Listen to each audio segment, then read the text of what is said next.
वो समय ऐसा होता है बच्चों को चौड़े में नहीं छोड़ा जाता, वो चलेंगे उनके घुटनों में दिक्कत हो जाएगी, कमर में दिक्कत हो जाएगी। अभी बच्चा बैठना भी नहीं जानता और मैया उसको कहती है चल चल, पीछे पीठ में थपथपी और देगी चल। कुछ महीने ऐसे हैं जिन महीनों में बच्चों के लिए झूले पाड़ने की ही जरूरत है, गोद की जरूरत है। आपको मालूम है यदि बच्चे की गर्दन चली गई तो टूट ही जाएगी, जीवन में ठीक नहीं होगी। चाहे जान लुढ़का दो, चाहे जैसे पटक दो, नहीं। बच्चे का भविष्य एक माँ के हाथ में छिपा हुआ है। अभी बेटा 8 दिन का भी नहीं हुआ है और माता यूं जमीन में छोड़ देती है, फर्श के ऊपर छोड़ देती है।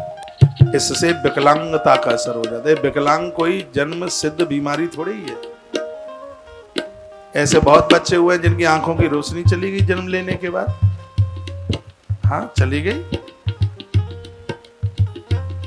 बच्चों की आंखों के ऊपर ज्यादा उजाला नहीं हो, ज्यादा प्रकाश ना हो। आजकल बच्चों का जन्म हुआ नहीं और उनको दे घिस शैम्पू, दे घिस शैम्पू, दुनिया भर के चर्म रोग हो जाते हैं। बच्चों का ख्याल रखिए, अपनी बहुओं को, बेटियों को समझाइए, ये बहुत ज्यादा जरूरी है। बच्चे को जन्म दिया है, वह देवी कुछ ऐसा खाए उसकी छाती में दूध उतर के आए, और उस दुग्ध के द्वारा बच्चे बड़े पौष्टिक होते हैं। माँ के दूध का इतना असर होता है, 2 लोगों में लड़ाई हो जाए तो ताल ठोक के कहता है आजा, पिया है दूध माँ का तो आजा अखाड़े में, और बोतल का पिया है तो क्या खा पाएगा। माँ के दूध की इतनी बड़ी महिमा है, इतनी बड़ी महिमा है कि कान में दर्द हो, कान का पर्दा फट गया हो और उसमें कान में माँ का दूध डाल दिया जावे, ऑपरेशन रुक जाएगा,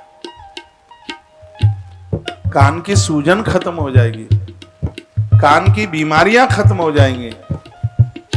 ये माँ के दुग्ध का प्रभाव है।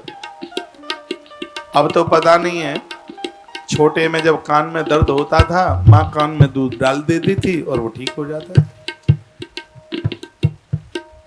आज तो चलो डॉक्टर साहब के पास,